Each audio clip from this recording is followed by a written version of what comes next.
नमस्कार विद्यार्थी मित्रांनो मी प्राध्यापक डॉक्टर वैभव इंगळे। तुम्ही पाहताय इन्फॉर्मेशन कट्टा हे YouTube चॅनल।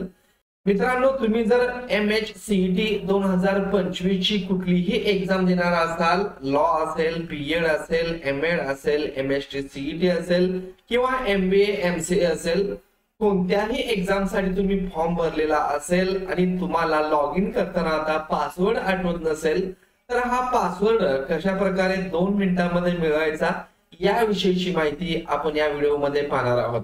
मित्रांनो, तुम्ही जर चॅनलला नवीन असाल तर चॅनलला सबस्क्राइब करा, असेच नवीन माहितीपूर्ण व्हिडिओ तुम्हाला मिळत राहतील। चला तर सुरू करूया व्हिडिओ। मित्रांनो, सर्वात अगोदर आपल्याला Google Chrome किंवा कोणतीही ब्राउझर ओपन करून घ्यायचे आहे। त्यानंतर तुम्हाला या CET सेलच्या ऑफिशियल वेबसाईटला जाण्यासाठी CET सेल असं टाइप करून सर्च करायचं आहे। पहिलीच वेबसाईट तुमच्या समोर येणार आहे, त्यावरती तुम्हाला क्लिक करायचं आहे। या वेबसाईटची लिंक मी तुम्हाला डिस्क्रिप्शन बॉक्स मध्ये दिलेली आहे। इथं आल्यानंतर CET examination portal academic year 2025-26 तुम्हाला दिसत असेल तर यावरती तुम्हाला सिंपली क्लिक करून घ्यायचं आहे। इथं क्लिक करून घेतल्यानंतर तुमच्या समोर अशा प्रकारचं एक इंटरफेस ओपन होईल। आता आपल्याला इथं आपला रजिस्टर ईमेल आयडी जो तुम्ही रजिस्ट्रेशन करताना दिलेला होता तो तुमचा लॉग इन आयडी असणार आहे, तो तुम्हाला इथं टाकायचा आहे। आणि पासवर्ड कुठला असणार आहे तर जो तुम्ही सेट केलेला आहे, परंतु आता तुम्हाला आठवत नसेल तर सोप्या पद्धतीने आपण हा मिळवणार आहोत। त्यासाठी तुम्हाला इथे एक ऑप्शन आहे आय फॉरगॉट माय पासवर्ड, यावरती तुम्हाला क्लिक करून घ्यायचं आहे।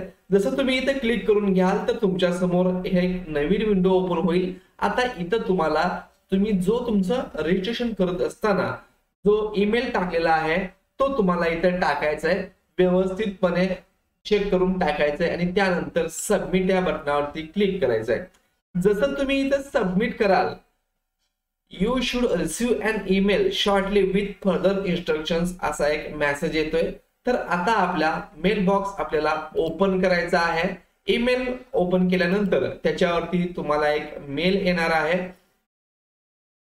त्या मेल मध्ये काही इन्स्ट्रक्शन्स असणार आहेत आणि आपल्याला आपला पासवर्ड हा मिळणार आहे। तर आता पहा MHCET रिसेट पासवर्ड, तर हे आपल्याला ओपन करायचं आहे। इथं ओपन केल्यानंतर तुम्ही इथं पाहू शकता हा CET सेल कडून आत्ताच मेसेज आलेला आहे। तर someone just requested to change your account credential. If this was you, click on the link below to reset them.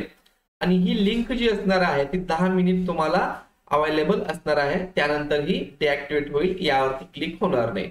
आता समजा तुम्हाला इथे पासवर्डची ही लिंक आली नसेल, हा मेसेज आला नसेल, तर एकदा तुम्ही काय करा की याच्यामध्ये स्पॅम बॉक्स म्हणून किंवा इथं स्पॅम नावाचं फोल्डर असतं, याच्यामध्ये एकदा चेक करा।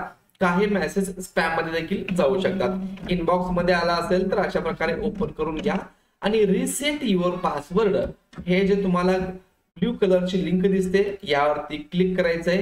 इथं क्लिक केल्यानंतर आता तुम्हाला you need to change your password असं म्हणताय, तर काय करा आता इथं न्यू पासवर्ड टाका। इथं तुम्ही जो पासवर्ड टाकताय तोच इथं कन्फर्म पासवर्डच्या ठिकाणी टाका आणि हा पासवर्ड टाकत असताना हा 8 ते 14 अंकामध्ये असला पाहिजे, कमीत कमी 8 अंक अक्षर याच्यामध्ये पाहिजे आणि हा कॉम्बिनेशन असला पाहिजे। याच्यामध्ये मग अल्फाबेट असलं पाहिजे, कॅपिटल ABCD यापैकी A to Z मधलं कुठलंही एक अक्षर किंवा अनेक अक्षर तुम्ही टाकू शकता। कमीत कमी एक स्मॉल अल्फाबेट असलं पाहिजे, याच्यामध्ये काही नंबर असले पाहिजेत 1 2 3 0 वगैरे, आणि एखादं स्पेशल कॅरेक्टरिस्टिक्स जसं की हॅश आहे, @ आहे, असे जे सिम्बॉल्स आहेत ते मिळून तुम्हाला एक स्ट्रॉंग पासवर्ड कमीत कमी 8 कॅरेक्टरचा बनवायचा आहे। आणि तो तुम्ही जो इथं पासवर्ड टाकणार आहात तोच इथं टाका आणि सबमिट या बटनावरती क्लिक करा। जसं तुम्ही सबमिट कराल तर तुमचा पासवर्ड हा चेंज होईल आणि तो पासवर्ड वापरून तुम्ही परत या ठिकाणी लॉग इन मध्ये येऊ शकता आणि तो पासवर्ड या ठिकाणी टाकून साइन या बटनावरती क्लिक करा। साइन इन केल्यानंतर तुमच्या समोर तुमचं अकाउंट हे ओपन झालेलं असेल। तर मित्रांनो, व्हिडिओ महत्त्वपूर्ण वाटला असेल, तुम्हाला बेनिफिशियल झाला असेल तर तुमच्या मित्रांना शेअर करा, चॅनलला लाईक करा, सबस्क्राईब करा। धन्यवाद।